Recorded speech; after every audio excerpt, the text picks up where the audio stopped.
Olá, alunos da terceira série do ensino médio da Escola Estadual Maurício Freire. Hoje eu vou gravar uma aula, tá bom? Dessa vez agora será no formato assíncrono, ok? E a gente vai dar início ao assunto da química, tá certo? Da química orgânica, que é a química que nós vamos estudar na terceira série. Tá? Então, eu vou colocar aqui para gravar esta aula, para que vocês mesmos possam utilizar futuramente, tá bom? Para revisar, fazer exercícios e é isso, tá? Só um momento, vou colocar aqui para iniciar a gravação. E aí, quando começar a gravar, eu aviso a vocês, a gente vai começar aqui a aula. Tá bom? Tanto tempo já vai caminhando, só um momento. Ainda me pego recordando. Lágrimas vieram dos meus olhos que enxuguei mais de uma vez. Tem algumas marcas que ficaram em meu sorriso nesses anos. E também lembranças tão bonitas que o tempo não desfez. Quem diria que você viria sem dizer que vinha, porque nunca é tarde para apaixonar-se.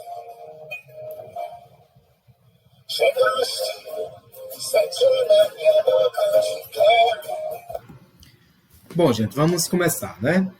A aula está sendo gravada e vocês podem utilizar essa aula, né, para estudos, com certeza, tá bom? Passar para, quiser também enviar para algum colega, estudando em casa, não tem problema, viu? E de início nós vamos estudar aqui no capítulo 1, a introdução à química orgânica. Primeiro nós vamos ver esse primeiro ponto, tá bom? Aqui, que é a presença da química orgânica em nossa vida. O nascimento da química orgânica, né? Como surgiu essa área tão, assim, digamos, uma das ciências, né, mais nova entre as químicas que a gente estuda. A evolução da química orgânica, né, desde os seus fatores históricos, tá? Entender o que é uma síntese, o que é uma análise orgânica, dentro dos seus aspectos qualitativos e quantitativos, tá? E a química orgânica nos dias atuais, tá bom? E assim a gente termina com algumas considerações sobre as análises orgânicas, tá certo? Bom, gente, de início, a presença da química orgânica em nossa vida, né?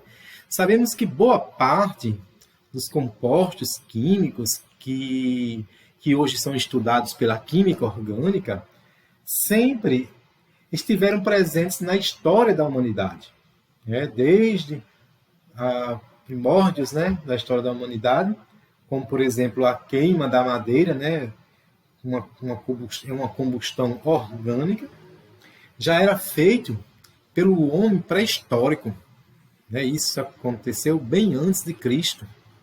A humanidade já produzia bebidas alcoólicas, vinagre, corantes e entre outras coisas.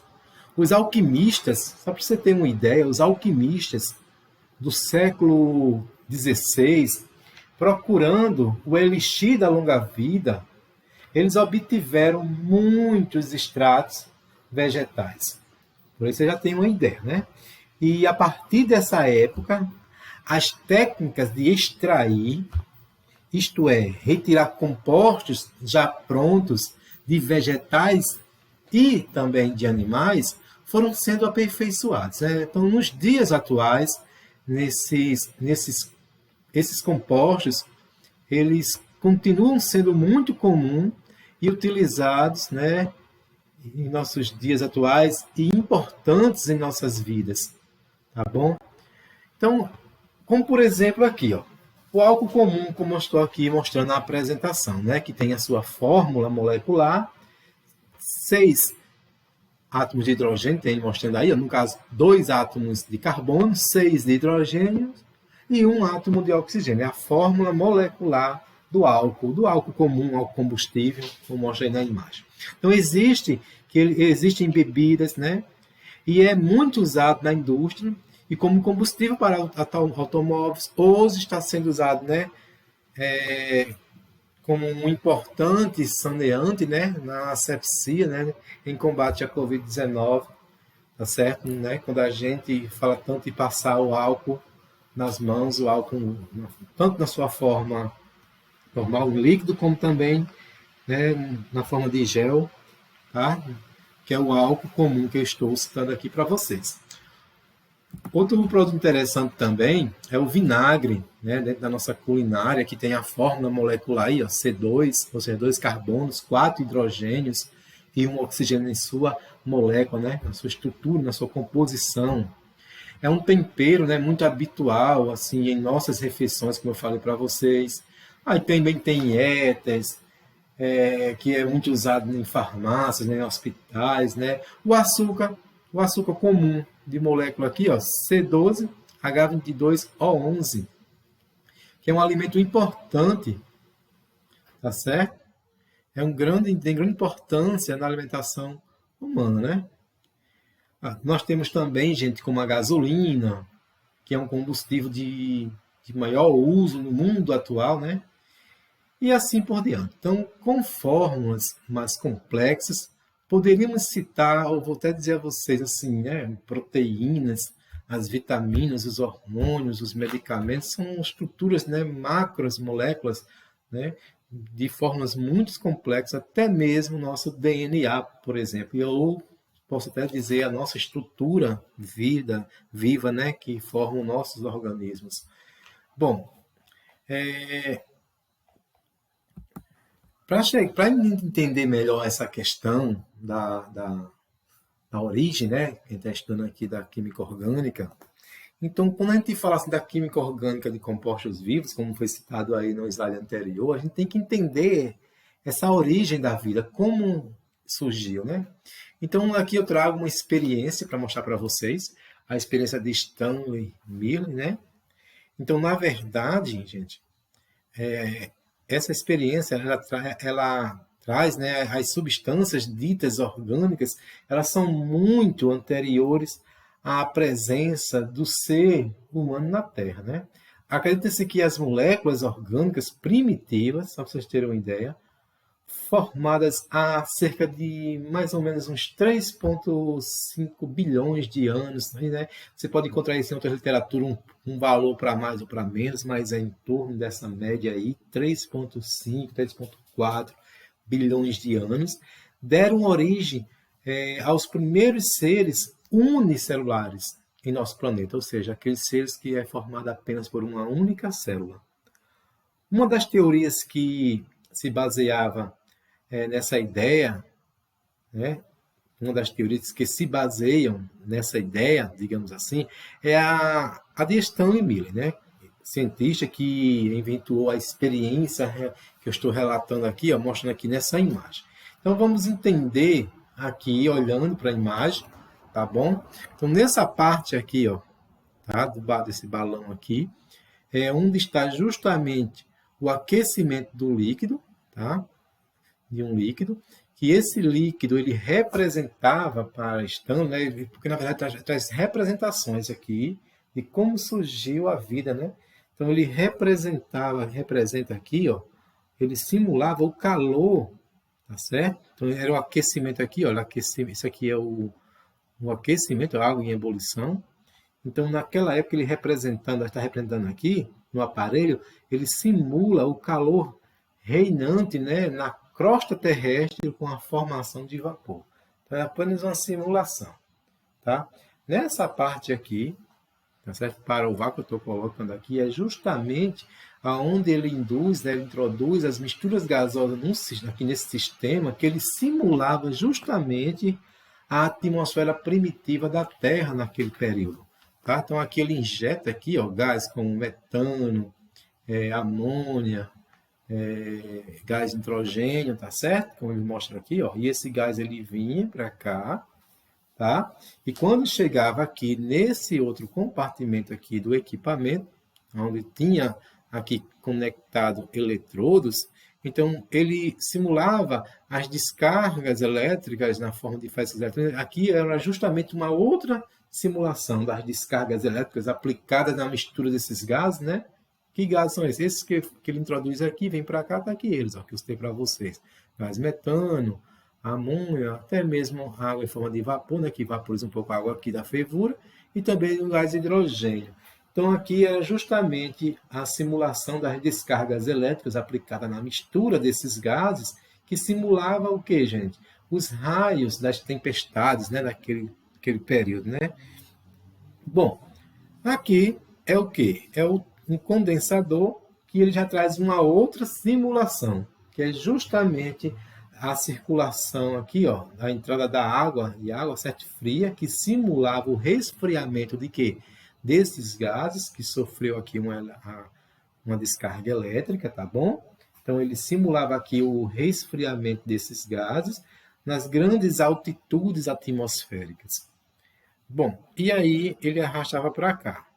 Então, o que é que ele quis fazer, né, o experimento aqui, sim, aqui mostra a fotografia dele, né, ele é vivo ainda, que ele é de 1950, o nascimento dele, né, ainda se encontra vivo. Aqui é um simuladorzinho mostrando como é que isso acontecia. Então, depois de manter, na verdade, o aparelho em funcionamento por alguns dias, né, Miller, tá certo? Stanley Miller, ele verificou que a água que acumulava na base do aparelho continha moléculas orgânicas, semelhantes às biomoléculas presentes nos seres vivos atuais, né? Nos seres vivos de hoje. Então, além de sua importância na origem da vida, né, esse experimento, os compostos orgânicos aqui que ele, né, encontrava, tá certo? Que era semelhante justamente às biomoléculas, né, que ele cita no seu texto. Então, esses compostos orgânicos que constituem, até hoje, parte fundamental de todo o ciclo da vida existente na Terra. Olha só como é interessante. De um modo bastante resumido, tá certo? Eu vou mostrar aqui para vocês num próximo slide como é que isso acontecia. Então, olha só aqui, ó, de um modo bastante resumido, né, como eu falei para vocês. Então, nos vegetais, o gás carbônico que estava no ar, ao reagir com a água que está no solo, né, na planta lá, tá? A planta está lá, a água que está no solo sobe pelo processo de xilema, né? E aí, na presença de luz, o que é que isso acontecia? Ocorreria aqui uma reação fotoquímica, tá? Mais uma vez, ó, o carbono que está na atmosfera, tá certo? Na atmosfera aqui, reage com a água que está na planta. Essa água, como é que chega essa água da planta? Claro, pelas raízes, ela absorve lá do solo e através do processo de xilema chega nas folhas, aonde faz uma reação química com esse gás carbônico, tá? Claro, isso é sintetizado sobre a catálise luminosa, na presença da luz, né? É preciso ter luz. E aí ocorre uma reação fotoquímica aqui, que a gente chama de fotoquímica, para sintetizar compostos orgânicos, ou seja, então é a fotossíntese. Tá certo? Aqui é a reação química da fotossíntese, onde é sintetizado compostos orgânicos e como subproduto ele leva de volta à atmosfera o quê? Moléculas de gás oxigênio que a gente utiliza na respiração. E a planta também utiliza para a sua própria respiração. Tá?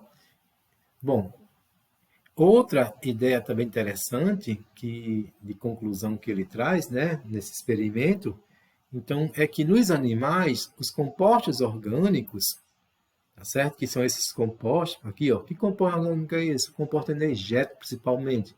É aqui, ó, glicose. Então, a glicose, por exemplo, aqui, ó, no compostos orgânicos, quando a gente reage com gás oxigênio, né, ou seja, isso aqui nós estamos falando já de quê? Do contrário, se você observar, é a reação contrária a esta. Então, a reação contrária à fotossíntese é a reação da respiração, Por isso que eu estou deixando aqui bem claro, o gás oxigênio do ar inspirado, ou seja, quando a gente respira, então ele reage com a glicose, com os compostos orgânicos que nós temos no nosso organismo, e ocorre justamente essa troca gasosa, tá? Onde a gente libera para o meio ambiente o quê? Gás carbônico, tá bom? Também água é liberada também na respiração, a gente se desidrata ao se respirar, por isso que é importante a gente beber água bastante, né? Por quê? Porque na nossa respiração a gente perde água. Então, ambos aqui eliminados. E em troca a gente adquire o quê? A energia que mantém a vida, tá certo? Então, a nossa respiração, ela faz com que a gente pegue essa energia que vem lá das reações fotoquímicas, né, da fotossíntese, e a gente utilize ela como fonte energética para manter a vida. Então é muito interessante essa reação química aqui.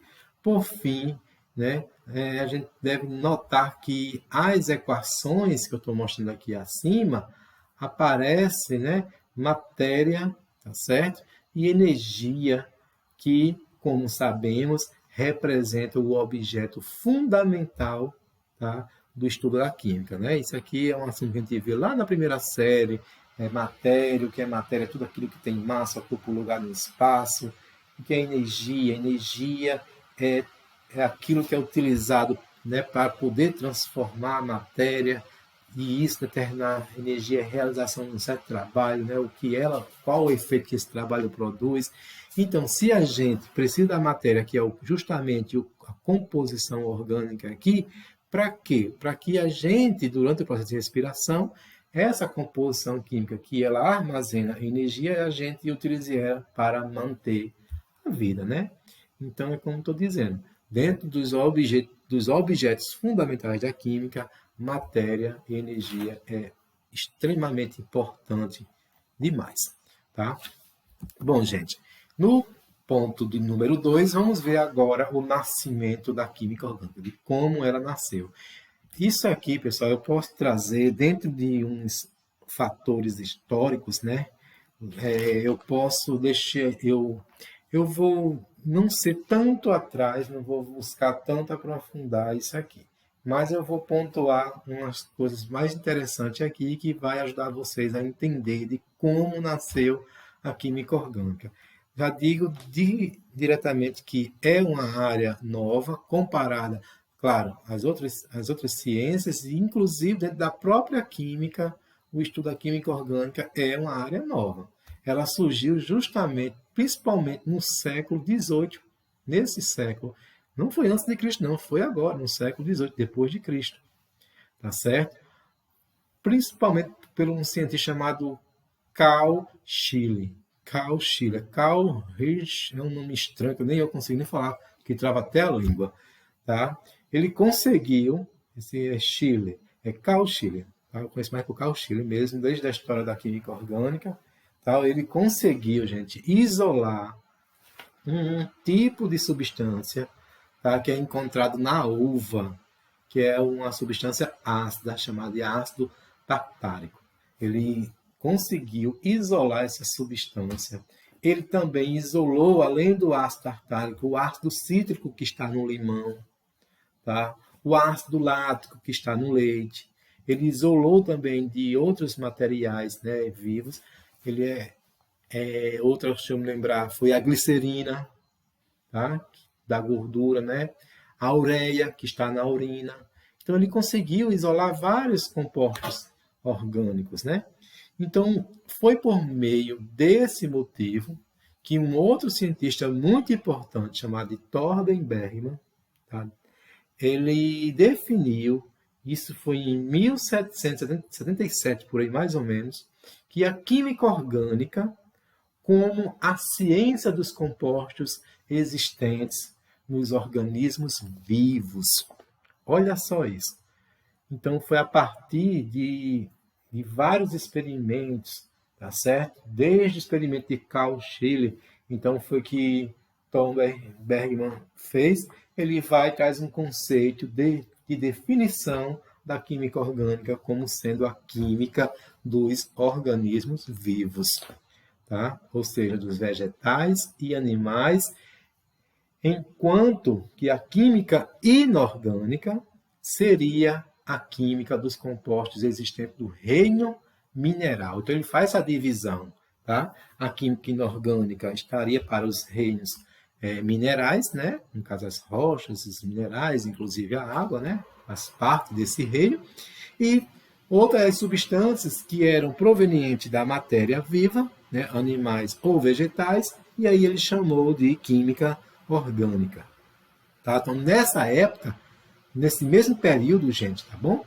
Anthony Laurent de Lavoisier, né? Ele também, Lavoisier foi um dos caras que mais falado na química, destinado às reações químicas, desde o primeiro a gente vê um pouco da história da química sobre ele, certo? Então, Lavoisier, né, que ele fala da lei da conservação da massa, aquela, né, bem interessante. Então, ele conseguiu, gente, analisar vários compostos orgânicos, tá? E constatou que todos constituíam, sabe o que, gente? Uma coisa em comum, que é o elemento químico carbono. Tá? Se você for pesquisar aí a fórmula molecular do ácido tartárico que eu citei, do ácido cítrico do limão, né? Esses materiais que foi isolado por Carl Shirley. Então, a glicerina, tá bom? Então, esses materiais, todos eles tinham em comum um elemento químico, que é justamente o carbono. E foi quem observou isso? Lavoisier. Ele conseguiu analisar, tá? Que em vários compostos orgânicos se constatava que todos continham o elemento químico carbono. Bom, mas somente só em 1807, tá? Observe que eu estou falando de 1740 e pouco, mas em 1700, já chegando em 1800, aqui ainda é século ainda 18, então iniciando o século 19, né, por aí mais ou menos, né, ou seja, em 1807, já outro grande cientista da época, John Jacob Berzelius, né, você vai ver no livro de química de vocês, muitos sabem o nome dele, né, Berzelius, lançou a ideia de que somente os seres vivos possuiriam, né, uma força vital. Agora, com base em quê, né, que ele diz isso? Ou seja, capaz de produzir os compostos orgânicos. Em outras palavras, ele criava-se a ideia de que as substâncias orgânicas jamais poderiam ser sintetizadas. Olha só isso. Né? Jamais a gente conseguiria produzir uma substância orgânica. Por quê? Porque ele traz essa ideia do vitalismo, de dizer que somente os organismos vivos é quem produz substâncias orgânicas. Lembre-se disso. Tá? E que jamais se conseguiria se produzir, né? Ou seja, sintetizar substâncias orgânicas. Né? Não tinha como, isto é, preparadas, né, de forma, digamos assim, artificiais. Né? Jamais. Então, quer em um laboratório, ou quer que seja numa indústria, então isso não poderia acontecer. Mas, olha só, com poucos anos depois, entendeu? Veja a evolução, como se deu a questão das descobertas de forma rápida. Claro, nesse século aqui, gente, já foi bem depois de Cristo, aqui já foi no século XVIII, ou seja, o que é que teve antes do século XVIII? No século XVII houve o quê? A grande revolução industrial, ou seja, o homem ele começou a melhorar a questão de equipamentos, melhorar de laboratório, então isso significa que as descobertas se tornaram cada vez mais rápidas. Então, olha só, então, dentro dessa teoria do vitalismo, né, da força vital, como eu citei aqui para vocês, tá? Dentro do nascimento da química orgânica, estou contando aqui em forma de história, tá bom? Então, veja que quase 20 anos depois, né, digamos assim, por aí mais ou menos, em torno de 1828, um cientista chamado de Frederick Wöhler, ele fez, sabe o quê? Trabalhando em metalúrgica. Ele trabalhava na parte de ligas metálicas, tá certo? Com extração de metais, de ligas de bronze, ferro. Então, ele fez simplesmente, ele pegou um material, certo? De origem mineral, ou seja, do reino mineral. Se é do reino mineral, então não era da química orgânica, e sim da química inorgânica, tá? Que ele pegou justamente o cianeto de amônio, que é, tá? Cianeto de amônio, tá bom? Deixa eu passar aqui. Eu fiquei tão empolgado que eu nem passei o slide, tá? Eu preparei a aula assim, tá? Desculpa aí, gente. Então tá aqui, ó. Ele pegou o cianeto de amônio, que é esse material aqui, e levou para o fogo para decompor, né? Queimou isso aqui. Na sua queima, ou seja, atribuiu calor aqui, ocorreu um processo de decomposição. Olha só o que resultou como produto da reação química. Então, essa reação aqui, gente, ela abalou toda a comunidade científica naquele período, tá certo? A teoria do vitalismo, principalmente. Por que eu estou dizendo isso? Porque, segundo essa teoria, apenas compostos provenientes de organismos vivos, seja ele vegetal ou animal, é quem produziria os compostos orgânicos. E aí, o que vai acontecer aqui? Vai acontecer que, nesta reação química aqui, ó, vai derrubar essa teoria do vitalismo, ou seja, a teoria da força vital. Então, desse modo, a partir de um composto mineral aqui, gente, que é o cianeto de amônio, Frederick Wöhler, ele chegou a um composto orgânico. Justamente o mesmo composto que lá Carl Scheele falou que da ureia, né, que ele conseguiu isolar o ácido úrico da ureia lá. Então ele chegou, olha só o que foi que aconteceu. Frederick vem, pega uma substância que não é química orgânica e sintetiza a mesma substância que é extraída lá da urina. Olha só, a ureia também, gente. Então, que a ureia que existe somente na urina dos animais. Era a visão que eles tinham. A ureia vai estar na urina dos animais. Então, começava assim a queda, né? Posso dizer assim, a grande derrubada dessa teoria da força vital. Então, nos anos que se seguiram, né, na síntese de Frederick Wöhler, muitas outras substâncias orgânicas foram sintetizadas, como o acetileno, metanol, tá certo? E assim por diante. Então, em 1845, Adolf Hermann Kolbe, tá? Esse outro grande cientista aqui, ele conseguiu realizar a primeira síntese, a primeira análise, né? A primeira síntese de um composto orgânico, tá? No caso, o ácido acético. Então, começou a produzir, tá certo? A primeira síntese de um composto orgânico, ou seja, o ácido acético, a partir, sabe de quê, gente? Dos elementos, de seus elementos, tá certo? Desse modo, desde a metade mais ou menos do século, por aí mais ou menos 19, os químicos passaram assim, a acreditar na possibilidade de síntese de qualquer substância química. Olha só. Então, veja o quanto o avanço, né, das reações químicas se deu nesse período. Então, abandonou-se definitivamente, na verdade, a ideia de que os compostos orgânicos deveriam sempre se originar do reino vegetal ou animal. Somente, né, por aí. Então, em consequência disso, outro Frederick Augusto Kekulé, ou seja, outro cientista aqui, ele propôs isso mais ou menos em 1858, o conceito, a CEF traz um novo conceito da química orgânica, que hoje usamos esse conceito, segundo o qual química orgânica é a química do composto de carbono, né? Então, veja o quanto isso aqui, gente, se deu num processo rápido.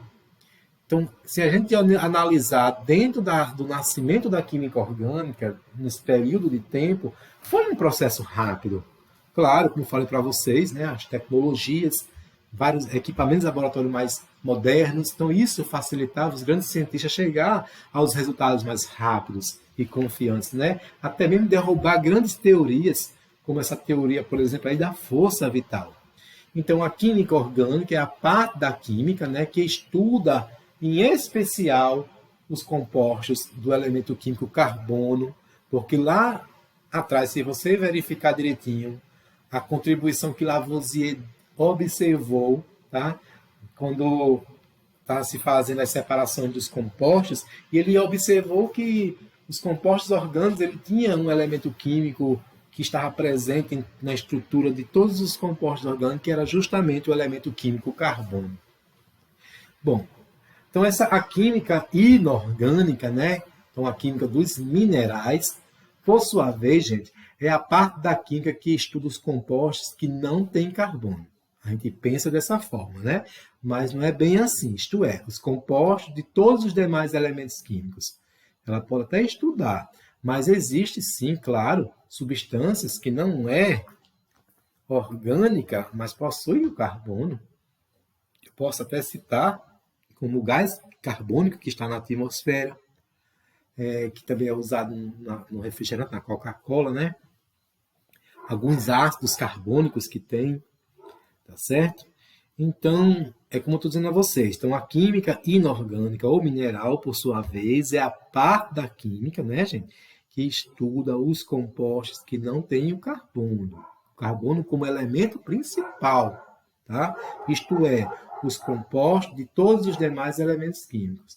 Apesar disso, o número de compostos inorgânicos conhecidos é muito menor que os de compostos orgânicos. Olha só o contrário que aconteceu.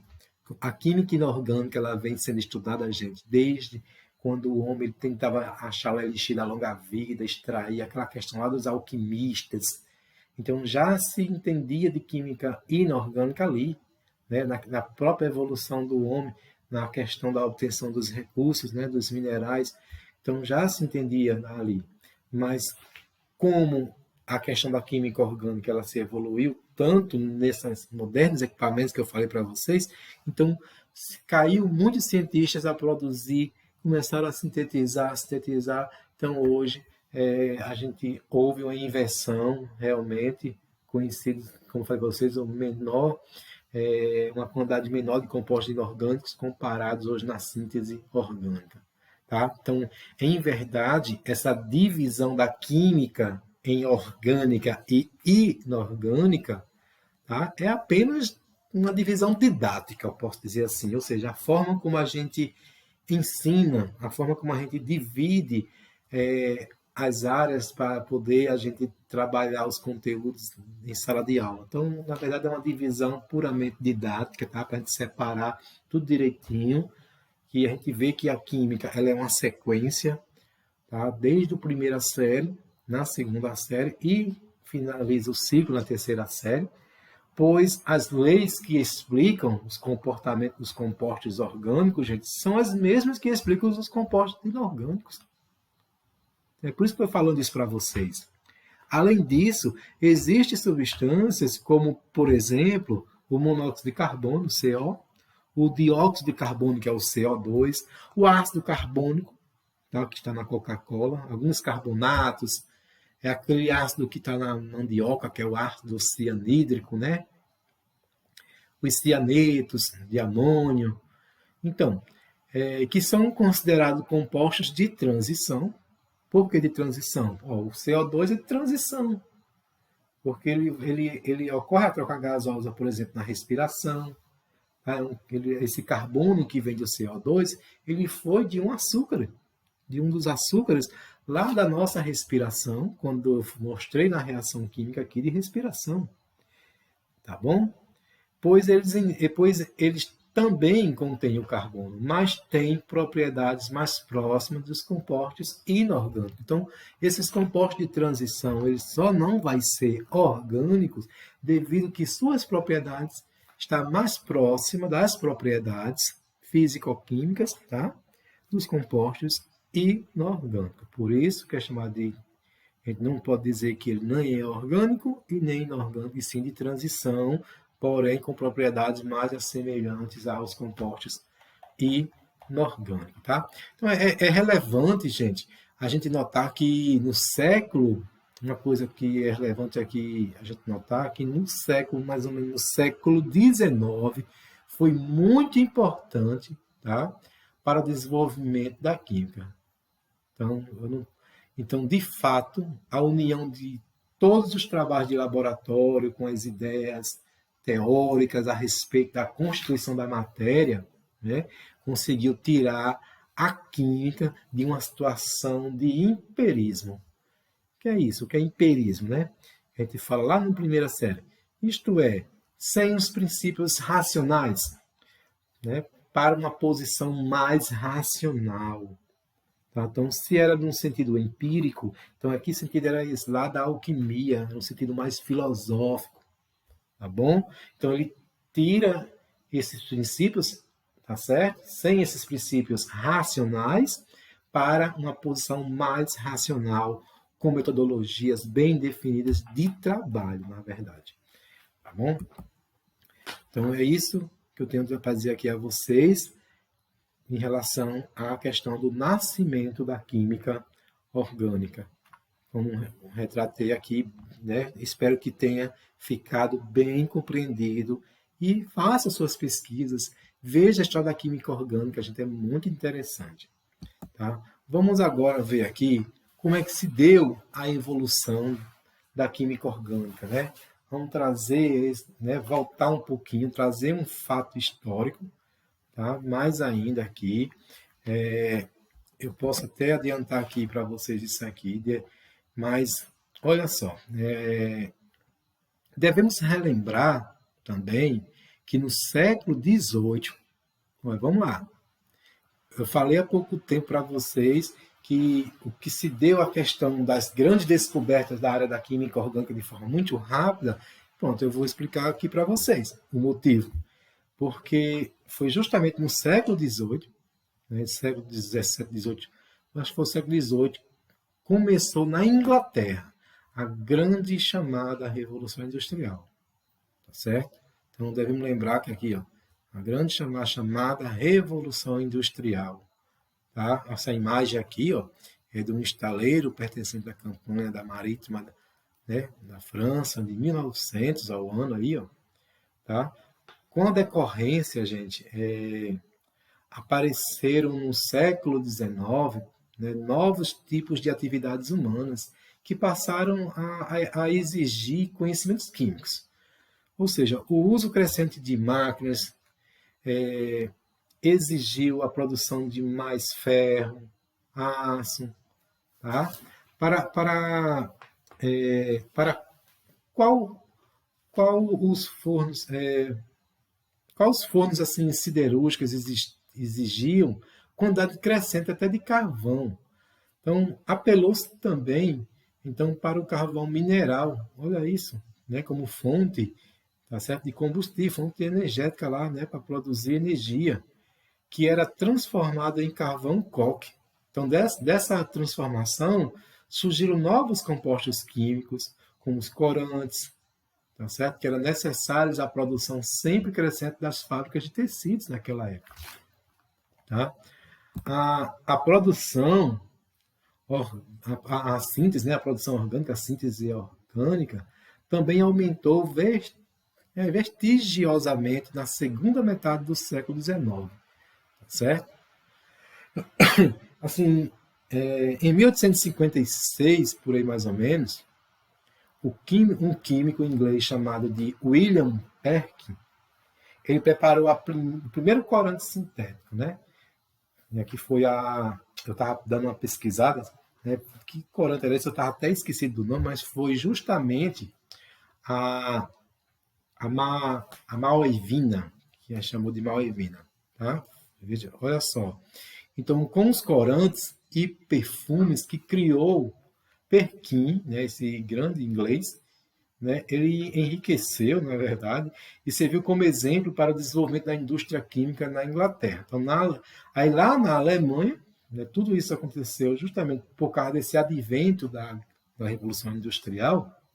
Então, isso na Inglaterra, o país, né, da Inglaterra, que é uma ilha, né, e seu vizinho, né, está passando pelo oceano, você tem o vizinho, né, que é a Alemanha. Então, na Alemanha, Hoffmann, August Hoffmann, né, ele havia sido um professor de Pequim, foi professor de Pequim, também descobriu vários corantes, né, que foi a manjeta, um corante chamado manjeta, também a lisarina, são o índigo, são tipos de corantes, né, que naquela época ali, gente, foi o auge justamente para o desenvolvimento na indústria de tecidos, de tingimento de tecidos. Então, esses corantes não só serviam para a indústria, né, têxtil, né, de tecidos, e para o desenvolvimento também da biologia. Olha só. Tá? Para que eles usavam na biologia? Bom, para fazer como descoração, ou seja, descorante, para tingir, ele fazia um experimento para descobrir, né, os tipos de micro-organismos, ou seja, a mudança da coloração e o estudo dos micro-organismos à visão microscópica. Então, ele utilizava corantes para isso, como também possibilitar o grande desenvolvimento da indústria química alemã naquele final do século XIX. Bom, gente, a Revolução Industrial, né, então, a Revolução Industrial, então, em curso, incluiu a construção de estradas de ferro, tá certo? Que com seus aterros e túneis provocou um rápido desenvolvimento na indústria. Então, como mostra aqui, ó, essa grande empresa aqui, ó, que é justamente a Northern Rail, é uma grande empresa de construção de estradas de ferro que até hoje existe, tá certo? Então, isso provocou um rápido desenvolvimento nas indústrias também de explosivos. É importante notar que na segunda metade do século XIX, além dos grandes desenvolvimentos da química de laboratório, consolidou-se também a química aplicada. Então, gente, que dirigia-se principalmente aos processos industriais. Então, a partir dessa época, aprofundou-se cada vez mais o casamento, olha só, entre a ciência e a tecnologia. Tornava-se cada vez mais claro que, para as atividades práticas da química, era necessário conhecimentos teóricos, tá bom? E vice-versa. Então, esse casamento, né, foi muito importante da ciência com a tecnologia. Tá? Bom, mas na primeira metade assim, do século do século XX, posso até trazer esse comentário, a gente assistia-se que os grandes desenvolvimentos na indústria química orgânica, ela ocorreu principalmente foi nos Estados Unidos, com a descoberta, por exemplo, de inúmeros plásticos, né? Veio a questão como o rayon, os nylons, os teflons, os poliésteres, tá certo? Então, nós temos também que levar em consideração esse grande avanço da química orgânica lá nos Estados Unidos, nesse período. Tá? No século XX também marcou também a substituição também do carvão lá pelo petróleo, como a principal fonte de matéria-prima para a indústria química orgânica. Então, com isso, surgiu uma gigantesca indústria petroquímica, tendo os materiais plásticos como produto principal. Então, a gente vai observar isso lá na frente, quando a gente for estudar a parte de hidrocarbonetos, tá bom? E vocês vão ver que o petróleo hoje é a base de todos os derivados, né, que se extrai, que tira do petróleo, como matéria-prima para várias utilidades, né? Como foi citado aqui a questão dos, como falei para vocês, a questão dos plásticos. Não ia deixar de citar isso também aqui. Bom, então aqui no item 3.2, onde vai tratar justamente da síntese e análise na química orgânica. O que é sintetizar? O que é analisar um composto orgânico? Bom, gente, assim, na evolução, né, como a gente viu aqui da química orgânica, então é muito importante a gente destacar, tá? É a existência do binômio, esse binômio aqui, eu digo que é um binômio, tá certo? Síntese, análise, tá bom? Mas afinal, gente, o que são sínteses? E o que são análises? Né? O que são síntese orgânicas e o que são análises orgânicas? Vamos ver aqui um exemplo, tá? Como exemplo, o caso do álcool comum. Vou pegar aqui o exemplo aqui do álcool comum para mostrar para vocês, tá? E daí eu dou a definição. Vou mostrar aqui.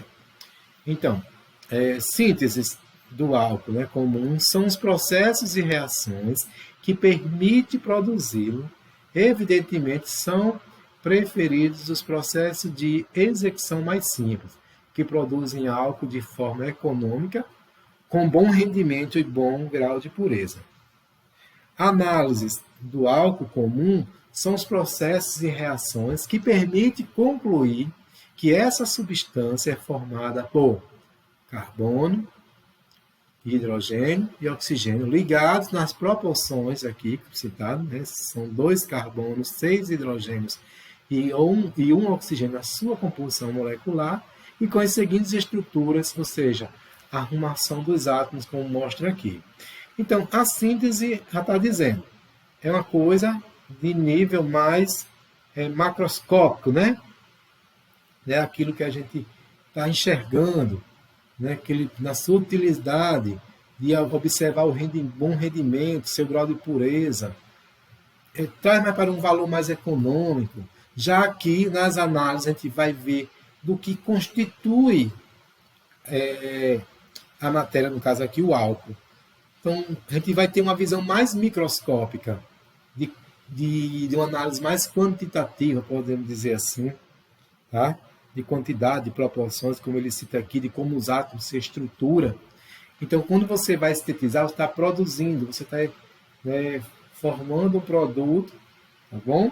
E as análises é o que? Analisar do que ele é formado, como ele é formado, em que proporções. Certo? Eu espero que tenha entendido. Resumindo, podemos dizer que temos, assim, que seja simples como, por exemplo, vou trazer aqui o conceito para vocês.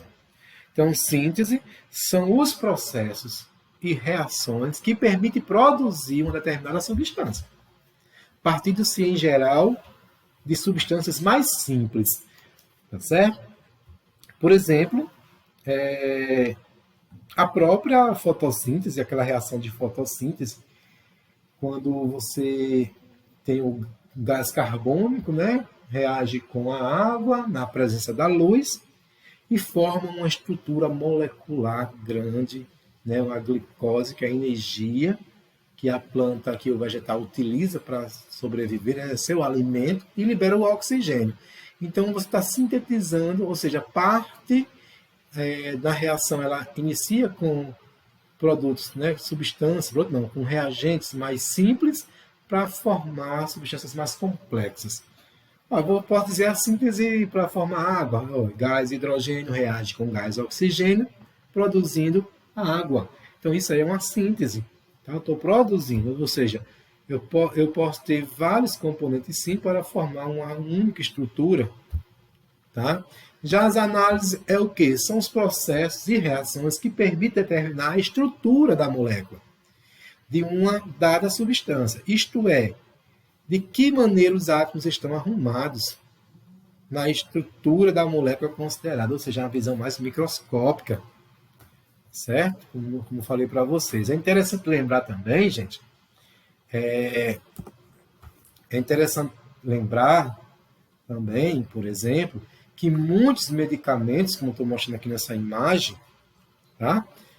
Que muitos medicamentos modernos hoje foram obtidos por imitação de substâncias extraídas de plantas medicinais. Os índios, né, eles utilizam essas técnicas, né, de buscar cura através da medicina mais alternativa, a medicina, né, ligada à questão das plantas, a extração, né, das efusões, eles fazem isso.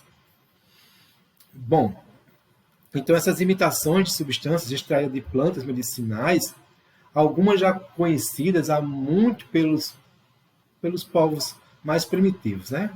Lá, né, eu digo até mesmo bem antes dos indígenas. E como isso é feito, né? Assim, eu deixo essa pergunta: e como isso é feito?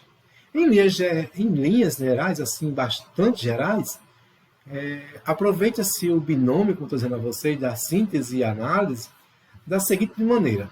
Como eu falei para você, extrai-se da planta a substância de efeito curativo. Existe o medianador, extrai lá a substância, né, para combater uma dor. O capim-santo, diz que é muito bom para a questão de controle térmico, né, que está febril. Tá bom? Que está com uma dor de barriga danada, você faz um chá de louro, de boldo. Então, olha só, essas técnicas empíricas, eu posso dizer assim, elas estão até hoje, né, vem lá dos primórdios, como aqui está sendo citado aqui. Então, gente, assim, como falei para vocês, né, que tem esses efeitos curativos. Então, faz-se a análise para determinar a estrutura das suas moléculas. Isto é, a arrumação dos átomos na estrutura dessas moléculas. A seguir, efetua-se a síntese da mesma substância em laboratório. Olha só. E depois na indústria farmacêutica, né? Então, assim, o fato mais importante,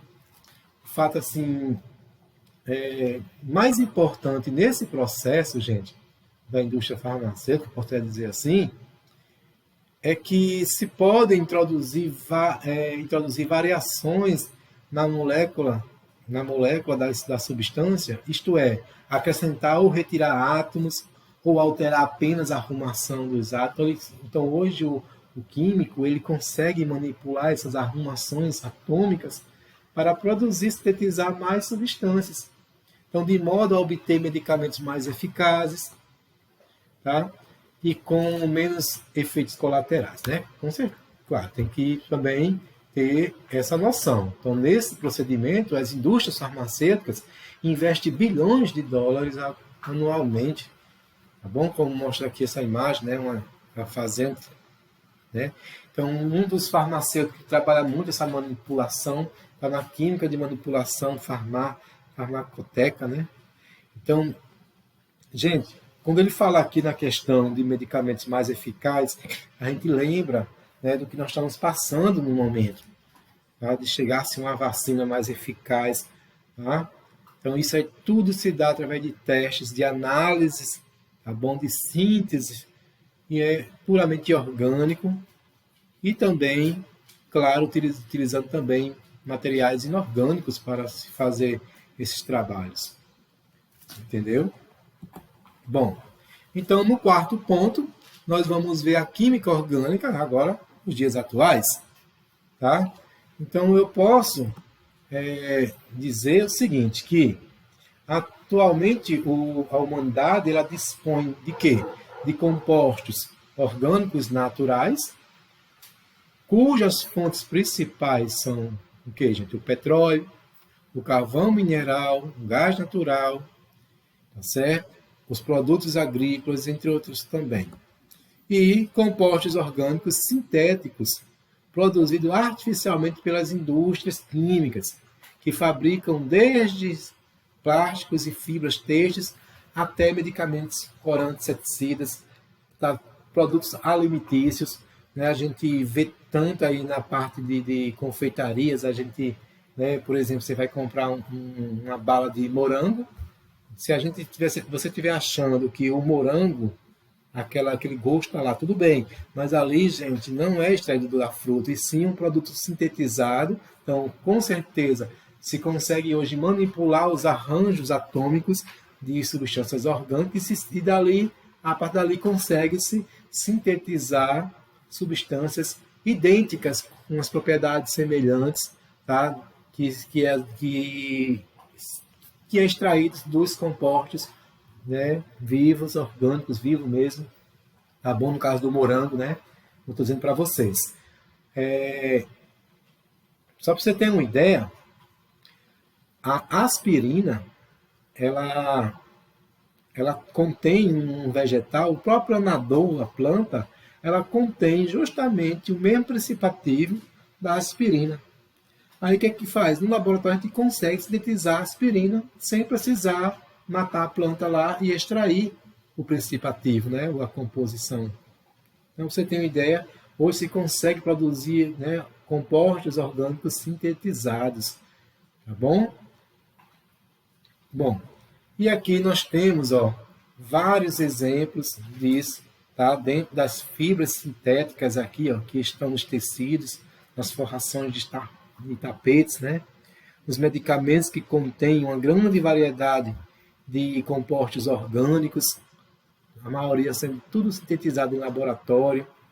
O Teflon, que é um material muito resistente ao calor, que é usado aqui, aqui ó, tá bom?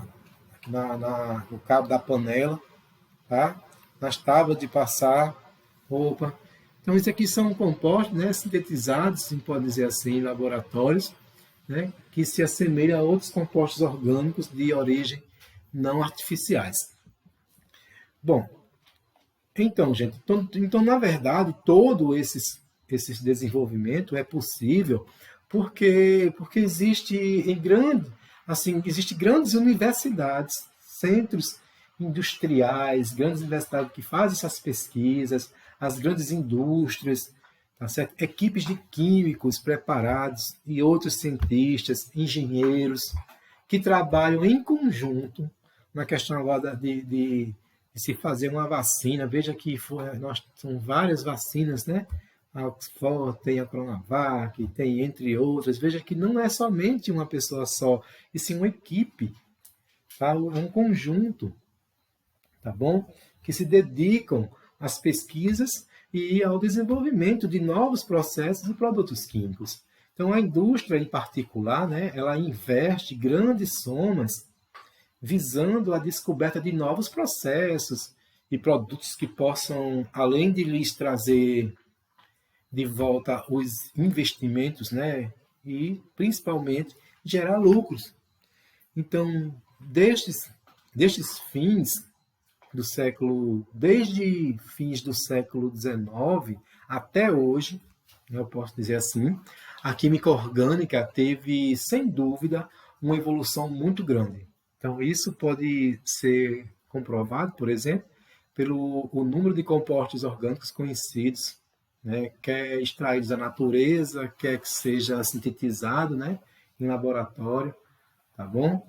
Então, com o seu desenvolvimento, a química orgânica, ela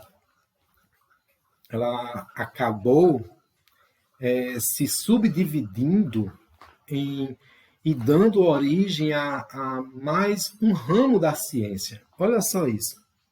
Então, se vocês almejam fazer uma faculdade, vai estudar, quer fazer farmácia, então você vai ver que a química orgânica é muito presente lá, estudando na farmácia, tá? É uma das disciplinas muito importantes. Na medicina nem se fala, tá, gente? Tá bom, gente? Na farmácia, principalmente, eu digo isso.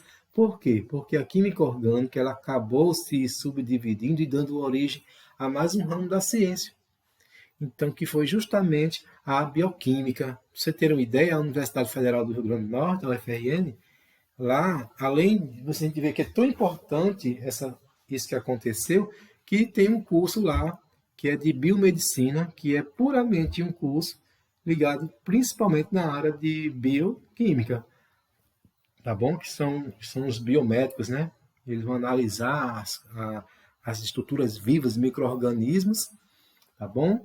E ali, dentro da área da medicina, para chegar à questão de medicamentos. Está muito, na verdade, dizem que há uma concorrência desses dois profissionais, né? No mercado aí, o bioquímico com o biomédico. Então, na verdade, a bioquímica, gente, é que estuda as substâncias mais intimamente ligadas à vida dos vegetais e animais, tá? Como, por exemplo, os alimentos, as vitaminas, deixa eu lembrar, os hormônios, o nosso DNA, né, os ácidos nucleicos existentes no núcleo das células vivas, entre outros.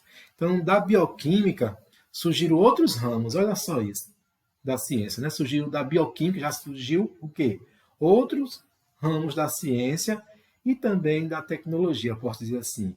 Aí, se você ver direitinho, aí dentro dessa grande divisão, tá, da bioquímica, que já vem lá da química orgânica, da subdivisão, você vai encontrar justamente o estudo da biologia molecular, entendeu? Que se você for fazer o curso de ciências biológicas, por exemplo, na área de biologia, você vê, né, dentro da biologia molecular os processos de metabolismo, vê toda a parte de reações químicas que acontecem, né, do processo respiratório. E também uma coisa que se fala muito e se cai bastante nas provas de concursos, Enem, tá? A questão da biotecnologia, tá certo? Então, essas divisões e subdivisões que ocorrem, né, na ciência são normais, tá? Na evolução do conhecimento humano. Então, é importante a gente ver isso direitinho, estudar, né, com mais aprofundadamente, não é isso? Bom, gente, então aqui no item 5 nós vamos ver algumas considerações sobre as análises orgânicas, tá certo? Então vamos começar principalmente aqui. Então, antes de eu vou mostrar aqui um fluxograma para vocês, é como se fosse um mapa conceitual, um mapa mental, tá? Então, os compostos orgânicos, certo? Seja naturais ou artificiais, preste bastante atenção nisso aqui que é muito importante. Os compostos orgânicos, posso dizer assim, tá bom, gente? Os compostos orgânicos, seja naturais ou artificiais, apresentam-se em geral misturados com outros, né, orgânicos ou inorgânicos, né? A gente encontra eles misturados no nosso dia a dia, aí na natureza, ele não está isolado. Então, o primeiro trabalho a ser efetuado num laboratório é fazer o quê? Extraí-los, separá-los, é separar um dos outros, purificando-os, né? Purificar ele o máximo possível. Então, isto é conseguido pelos processos mecânicos e físicos de separação. Então, como é que se faz? Através de destilações, cristalizações, entre outros, né, métodos físicos, né, mecânicos e físicos, né?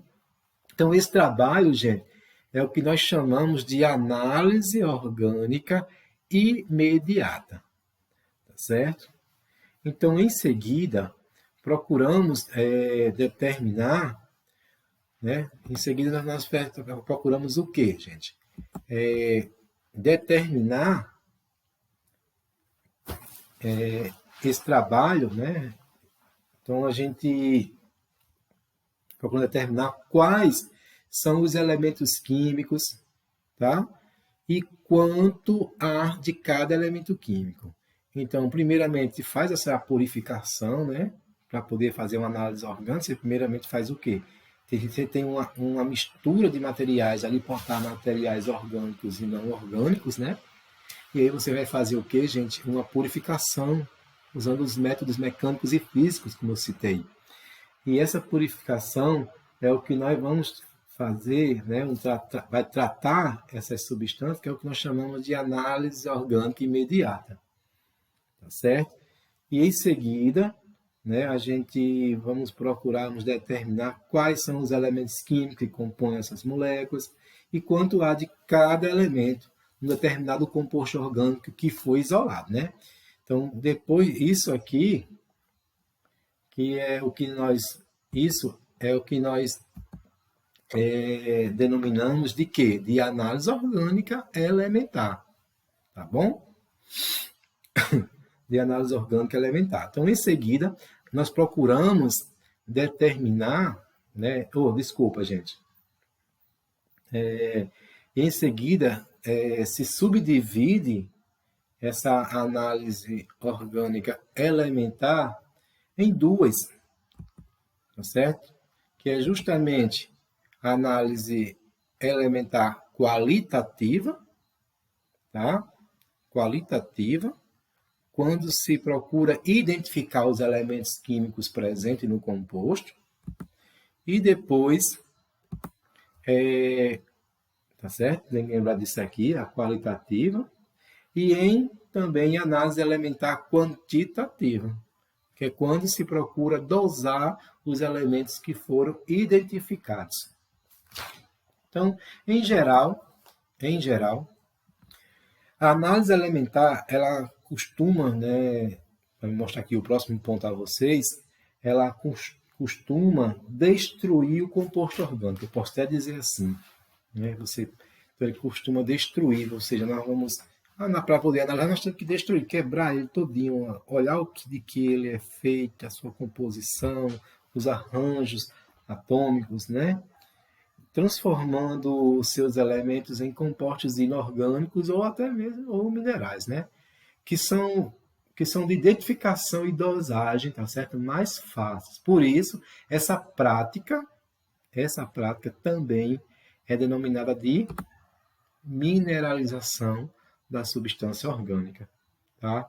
Assim, gente, por processos adequados, tá certo, gente? A gente vê, certo, isso acontecendo muito, que o carbono é transformado aí em gás carbônico, tá certo? O próprio hidrogênio é transformado em água. Então, isso é o que acontece dentro de uma análise orgânica, seguindo essa sequência. Eu espero que vocês tenham entendido isso aqui. Ok? Então, com os resultados, né, assim, numéricos de uma análise elementar, nós podemos calcular, por exemplo, a composição centesimal, né, quantos por cento de matéria tem ali, por exemplo, se eu tenho aqui, por exemplo, quantos por cento tenho de carbono, quantos por cento tenho de 2 átomos de oxigênio na composição.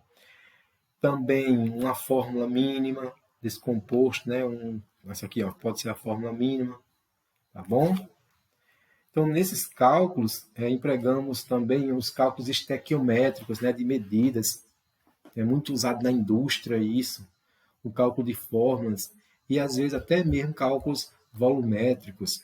Então, quando a gente, na faculdade, a gente estuda na química, a gente vê a química qualitativa, né, que é justamente aquela química que procura identificar, né, o que é que tem os compostos, e também a gente vê a química quantitativa, que a gente procura dosar os elementos, né, de ver o que foram identificados e quantizar ele, né? E aí, para isso, dependendo, tem, né, a gravimetria, a tritometria, a volumetria, são estudos que a gente vê na faculdade, né, de química, que a gente já vê isso aqui de forma mais aprofundada. Então, tá bom? Aí, quando vai estudar química orgânica, ainda vê mais ainda dentro da análises orgânicas. Ok? Então, atualmente, assim, existem outras formas, né, muito eficientes de análise, claro, de um composto orgânico, tá? Como, por exemplo, as análises espectrométricas, né, que são a espectrometria de massa, né, são instrumentos que eles utilizam. As espectroscopia, né, como eles utilizam, no caso, a ressonância magnética nuclear, né, para detectar os materiais, o que é que tem ali. É muito interessante demais esse assunto dentro da química. Essa matéria aqui, isso aqui é apenas uma disciplina que a gente estuda, porque na universidade a gente estuda Química Orgânica 1, Química Orgânica 2, a Química Orgânica 3, e aí quando vem a Química Orgânica 4, que é justamente a análise orgânica, que é o que a gente estuda, e a gente vê todos esses equipamentos, né, que a gente para analisar os compostos. Então, esses equipamentos, como eu falei para vocês, como a ressonância magnética nuclear, que permite, né, permite as análises de quantidades diminutas, né, dos materiais orgânicos. A gente consegue saber realmente, com mais certeza, o que aquele material possui como na sua estrutura. Tá? Então, gente, Bom, acho que é só isso, né? Então a gente vai parar nossa aula por aqui, tá bom? Eu espero que vocês tenham compreendido, tá? Vamos procurar estudar direitinho, ler. É muito bom a gente pegar, fazer bastante exercício. Eu repito, porque a química é uma ciência exata, então é preciso que se faça bastante exercício para que se possa aprender, porque sem exercitar não tem como, tá bom? Então, é isso aí. Mas calma, calma, ainda tem uma coisinha para vocês fazerem, que é justamente uma atividade avaliativa, que eu não vou deixar de fazer jamais, né, gente? Porque na aula passada a gente não teve atividade, foi só mais uma conversa, então agora eu vou passar uma atividade avaliativa para vocês e explicar como vocês irão fazer e como irão me enviar e a data, tá? Lembrando que compromisso, responsabilidade do aluno é cumprir com seus horários de estudo, organizar o seu próprio calendário de atividades, de estudar em casa, seu ambiente. Ele tem que se organizar, você tem que procurar você mesmo se organizar, tá certo? E ter realmente compromisso e foco, objetividade, saber o que quer, entendeu? É isso que vocês têm que fazerem. Bom, está aqui a atividade, tá certo? São apenas 5 perguntinhas, tá? Tem essa atividade, ela é avaliativa, vai valer nota, que vai ser somada as notas de atividades lá no final do bimestre, daí eu faço a média. A primeira questão aqui vai valer 1,5 ponto, tá certo? Eu acho não, aqui é para valer 10, eu fiz uma subdivisão aqui. Aqui é valendo 3, tá bom? Não, aqui é valendo 2 pontos, com mais 2 daqui dá 4. Com mais meio daqui dá 4, 5, 6, 7. Pronto, aqui vai valer 2 pontos, a número 1, 2 pontos a número 2, 1,5 aqui a número 3, 1,5 a número 4 e 3 pontos a fechar a nota 10 na número 5. Então, olha só. Então, vocês vão responder isso aqui, tá certo? Leia com atenção, bem direitinho, tá fácil demais. Se vocês assistirem do início ao fim, eu sei que fica um pouco extenso, falo demais, mas é importante, tá certo? E as respostas serão enviadas via formulário online e cada questão valerá 2 pontos? Não, viu, gente? Eu vou até corrigir isso aqui do slide, tá? Então, não valerá 2 pontos, tá bom? Então, lembrando que a prova vai, essa avaliação, esse teste aqui, nessa atividade vale 10 pontos. Eu fiz a subdivisão aqui, tá? Mas aqui está errado. Cada questão não valerá 2 pontos, não. Quem vai, aqui vai valer, ó, 2, 2, 1,5, 1,5 e 3. Tá? 2 com 2, 4, com 3, né? Dá quanto? 7. Com mais 3 daqui, 10. Tá certo? Bom, e vocês vão me enviar, gente, via formulário online. Eu vou colocar para vocês o PDF com essas questões. Vou acrescentar aqui as notas aqui de lado e vocês vão lá no PDF. Vai estar lá o link disponível no PDF. Você vai dar um clique no próprio link no PDF, mesmo assim, dá, né? Clica lá 2 vezes e ele vai abrir o formulário online e vocês vão anexar somente as respostas. Somente as respostas. Número 1, resposta número 2, não precisa copiar, tá? Não, vai escrever no caderno, mas se quiser copiar, não tem problema, é a opção de vocês, tá certo? E a data de enviar essas atividades. Então, hoje, dia 3, vocês terão até o dia 17. Então, no dia 17, quando o dia amanhecer, quando virar a noite assim, quando for madrugada, 12 horas, já não é mais, já vai ser, né, vai virar no domingo para a virada da noite, dia 17, tá, eu já fecho o formulário, eu não quero nem saber. Eu não abro mais não, tá? Porque vocês têm que ter compromisso. Então, se tem uma atividade para ser feita, tem que se fazer. Se não fizer, problema de vocês tá? É avaliativo e, por favor, tente fazer o mais rápido possível. Nunca deixe de fazer aquilo que você possa fazer hoje ou agora ou daqui a pouco para não sei quando.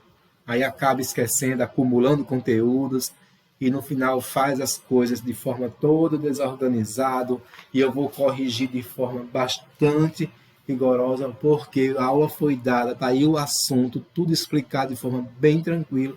Então é bom que faça as coisas com perfeição, tá certo?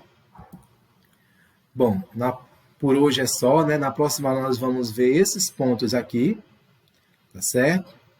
O 6, o 7, o 8 e o 9, tá bom? Vai ficar para a próxima aula, tá bom? E, gente, por hoje é só. Muito obrigado, tá bom? E até a próxima aula, se Deus quiser.